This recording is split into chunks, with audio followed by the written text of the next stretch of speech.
महोदय, प्राचार्य महोदय, सभी अध्यापक, सभी को मेरा सादर प्रणाम। मैं मोहित सोवंशी आज राष्ट्र निर्माण और देश प्रेम के प्रति अपने विचार साझा कर रहा हूँ। महोदय, आजादी का असली मतलब वही समझ सकता है जिसने कभी गुलामी की हो।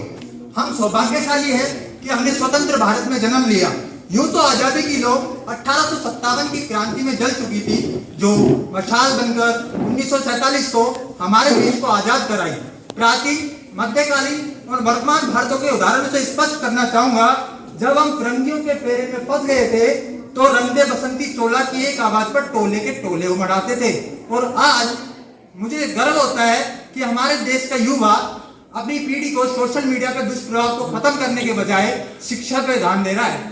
मैं नहीं मानता कि राष्ट्रगान के मात्र 52 सेकंड से खड़े हो जाना, फेसबुक और व्हाट्सएप डीपी को 3 रंगों में रंगना, वंदे मातरम, भारत माता की जय, इंकलाब जिंदाबाद के नारे जोर शोर से लगाना ही देशभक्ति और शिक्षित होने की निशानी है।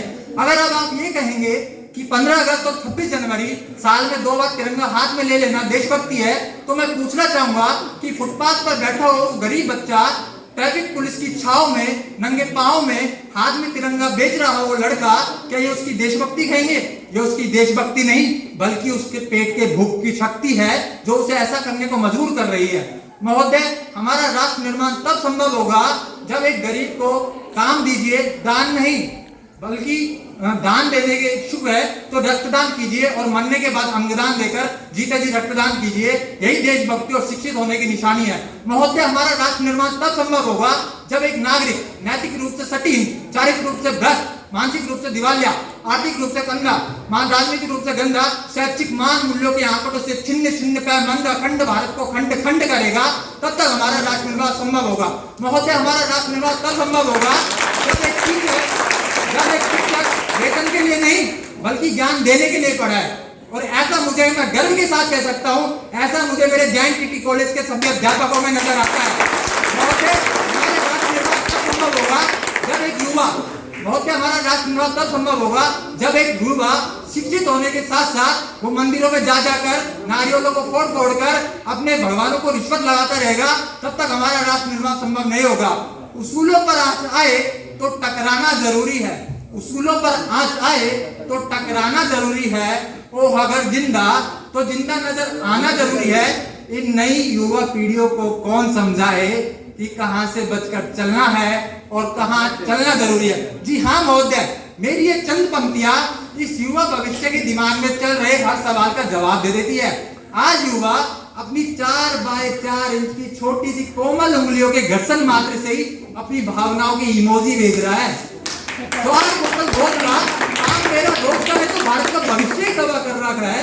और महोदय, तकलीफ तो तब होती है जब एक शिक्षित वर्गी अपने कानों में हेडफोन लगाते हुए तेज बाइक से उसको ये भूल जाता है कि जिस गति से धरती माता को वो रोकता हुआ जा रहा है, उसकी एक एक इंच हासिल करने के लिए हमारे बलिदान में खून की नदियां बहा दी थी। हमारा राष्ट्र निर्माण तब संभव होगा, तकलीफ तब होती है जब एक युवा जिसको आने वाली पीढ़ी को प्रोजेक्शन के माध्यम से पढ़ाने की आवश्यकता है, वही युवा पबजी गेम में डूबा नजर आता है। मैं मानता हूँ सोशल मीडिया गलत नहीं है, जिसने आम आदमी को राजनीति से लेकर राजनीति तक, सिनेमा से लेकर साहित्य तक, क्रिकेट से लेकर टेनिस तक, लोकसभा चुनाव से लेकर बाइडेन के पद ग्रहण करने तक, सर्जिकल स्ट्राइक से लेकर नोटबंदी तक, दंगल से लेकर बाहुबली तक, और ये कहे कि प्रशासन की तानाशाही, डॉक्टरों की लापरवाही, भ्रष्टाचारों की लाल फीताशाही से हमें हकीकत से पर्दा कराया है। महोदय, तकलीफ तब होती है जब एक युवा वर्ग रात को मदर इंडिया देखने के बाद अपनी उसी माँ को रात को घर से बाहर निकाल देता है। महोदय, आज का शिक्षित वर्गी अपने पत्नी और कन्या भ्रूण और बाल विवाह को कुप्रथाओं को बढ़ावा देता है। महोदय, तकलीफ तब होती है कि जब युवा वर्ग समझ नहीं पाता है कि दिया बुझे तो दोष हवाओं को देने से पहले कभी बाती तेल भी संभाल लिया करो।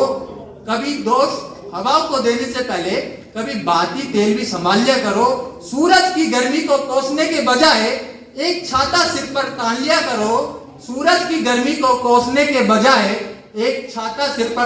करो। हर बात पर कमियां खोजने वालों, कभी खूबियां को भी पहचान लिया करो। साथ में ही अभी 14 फरवरी को हमारे भारतीय वीर जवान सैनिकों की सीआरपीएफ के शहीद हुए, उनको मैं अब अश्रुपूर्ण श्रद्धांजलि अर्पित करता हूं और क्या पंक्तियों के माध्यम से मैं उनके लिए विचार प्रस्तुत कर रहा हूं। देश मेरा मर रहा है, आग लगी है सीने में, हुक्म मरा सब व्यस्त है, खून गया क्या पीने में, राम मंदिर या बावरी का पक्ष नहीं मैं लाया हूं, देश मेरा ठीक रहा, मैं मोहित सोवंशी चीख सुनाने आया हूं, चीख सुनाने आया हूं। महोदय, दर्द हद से तब गुजरता है, दर्द हद से तब गुजरता है जब भारत देश की 130 करोड़ आबादी होने के बाद ये पाकिस्तान और चीन सेना, जिनकी आंख खुद ठीक से नहीं खुल पाती, वो हमारे भारत सैनिकों को आंख दिखाते, मैं उनका बहिष्कार करता हूं, मैं उनका विरोध करता हूं। बहुत तकलीफ तो तब होती है जब एक बूढ़ी माँ अपने वीर जवान का छत विचत शरीर देखकर कहती है कि साहब आप तो 1 इंच भी भर्ती कम होने पर सीने में नहीं लेते हैं, तो मैं उसका आधा शरीर कैसे ले लूं, उसका आधा शरीर कैसे ले लूं। तकलीफ तब होती है जब एक शहीदों की अंत्येष्टियां निकल रही होती है, तो हर भारत जवान की वासियों में एक युवा पीढ़ी के वाक्य ये होता है कि मैं जिस कदर तन्हा हो जाऊं, आखिरी बार अपनी माँ से इस कदर लिपटूं कि बच्चा हो जाऊं। अंत में वक्त की नजाकत को देखते हुए मैं सिर्फ इतना ही कहूंगा कि हरियंत ग्रुप भी मेरा है, बाहुबली ग्रुप भी मेरा है, सिद्धार्थ ग्रुप भी मेरा है, अहिंसा ग्रुप भी मेरा है, चलो मान लिया ये भारत ग्रुप भी मेरा है। बस इतनी सी बात का गुरूर है साहिब कि मैं भारत ग्रुप का हूं और ये भारत ग्रुप मेरा है, ये भारत ग्रुप मेरा है।